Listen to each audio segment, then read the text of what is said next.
Salve Latin 2. I'm going to read Themistocles Graecos Servat here from chapter 8. Help you see how I break it down. This is a little more complex translation. You'll notice on here that we have green, yellow, and red highlighting. Green highlighted sentences indicate that they contain a passive voice verb, meaning that the subject is receiving the action. So like dicitur here means like it is said and not as opposed to like he says. You'll see a lot of yellows. That means indirect statements. That's what we've been working on the last couple of weeks, where you'll see verbs like putat or dicit, and then everything besides that will be either accusative or infinitive, and that means an indirect statement, where it's like this example down here. Vir dicit, the man says, se multos amicos non habere, the man says that he does not have many friends. And that's how that works. Everything in the main sentence is conjugated properly, nominative, conjugated verb, and then the rest of the sentence, an indirect statement, is accusative subject, infinitive verb, and then your accusative direct object, and then non to go with habere. So, and then lastly, we have our new things, which are these new free-range ablatives. They're just kind of roaming around without a preposition. And remember, if you see an ablative just chilling on its own, then remember to fwib, from, with, in, or by. Blank is how you can translate it. I have an example down here, muris ligneis.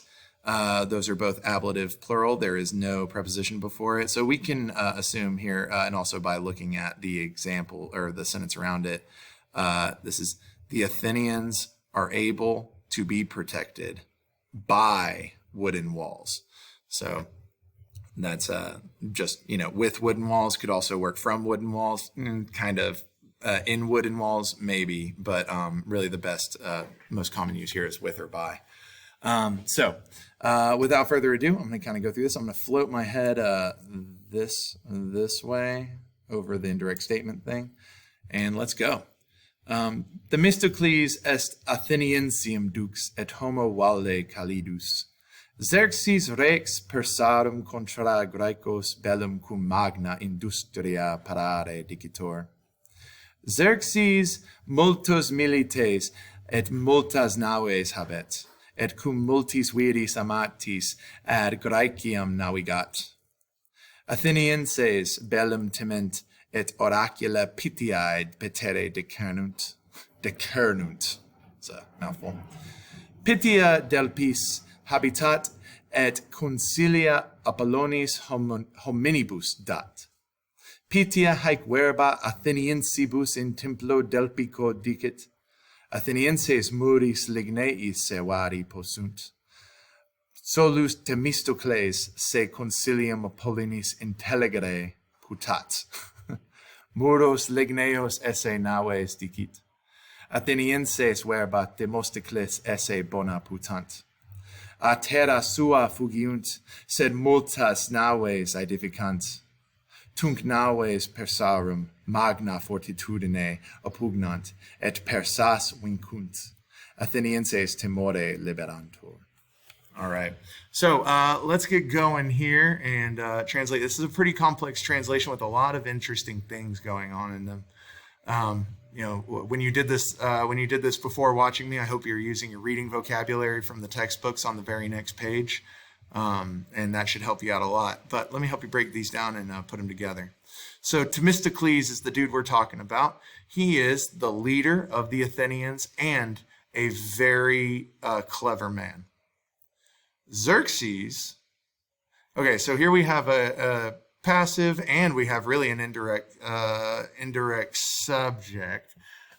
So this is going to be interesting. So we have Xerxes, king of the Persians, is said to prepare, to be preparing war with great industry against the Greeks. If you read this straight across, it'd be Xerxes, king of the Persians against the Greeks, war with great industry to prepare is said. So that'd be really confusing. This is where the Latin word order really starts to get funky.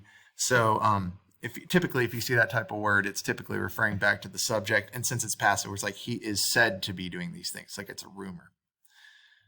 Xerxes has many soldiers and many ships, and with many armed men, he is sailing, or he sails, to Greece. The Athenians fear war, and they decide to seek the oracle of Pythia. Pythia lives in Delphi, which is a Greek city, and she gives the plans of Apollo to men. So people come and ask the oracle questions, and she tells you what Apollo would say, basically. Pythia says these words, haik verba, these words, to the Athenians, which this is dative plural, so Atheniensibus, to the Athenians, in the Delphic temple. The Athenians are able to be protected by wooden walls. And that's all she says. Themistocles alone thinks that he understands the plan of Apollo. So once again, we have an indirect statement here, and it doesn't just easily go solus Themistocles putat. The head verb's all the way at the end, and the indirect statement's kind of in the middle. So that is one word order that can be really confusing. The more you get used to them, the more you see them, the more you get used to them, especially if you plan on going to AP. When you read Caesar, you'll get really used to reading things this way. But either way, so back to it. Themistocles alone thinks that he understands the plan of Apollo. He says the ships are to be made out of wooden walls. So he's like, all right, they'll protect us, so let's make everything out of wood. The Athenians think the words of Themistocles are good. It's another indirect statement. They flee from the land, but they build many ships. Then they attack the ships of the Persians with great fortitude. There's an ablative of manner right there. With great fortitude, they attack the ships of the Persians, and they defeat the Persians. The Athenians are liberated. So this is inter, that's passive, so it's describing the subject. The Athenians are liberated, timore, from fear. This should actually be highlighted red as well, because this is another ablative. This is called an ablative of separation. So the Athenians are being liberated, from fear. So that's the story right there about Themistocles and how he goes on to defeat the Persians. This is actually, like, if you're familiar with the movie 300, this is what happens basically after King Leonidas dies. The Persian army, having been weakened by King Leonidas and the Spartans, is unable to conquer Athens, which was their original plan. So a little bit of history for you. I hope this made sense. I know this one can be pretty confusing, especially with all the ablatives flying around, especially if you don't know how they work. So make sure you check out that video, do the reviews. Good luck on the questions. And if you have anything, please message me. Walete.